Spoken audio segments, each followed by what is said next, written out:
এই বাবু তোমরা কি এটা কুরবানির সময় জব করবা? না, তোর নানার মুসলমানের সময় জব করাম।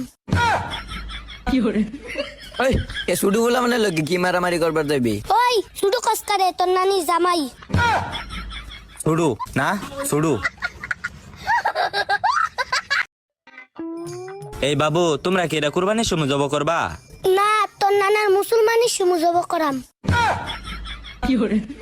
ওই এ শুধু বলা মানে লোকে কি মারামারি করবার যাবি? ওই শুধু কসকারে তোর নানি জামাই। ছুড়ু না ছুড়ু। এই বাবু তোমরা কি এটা কুরবানির সময় জব করবা? না, তোর নানার মুসলমানের সময় জব করাম। ওই এ শুধু বলা মানে লোকে কি মারামারি করবার যাবি? ওই শুধু কসকারে তোর নানি জামাই। ছুড়ু না ছুড়ু।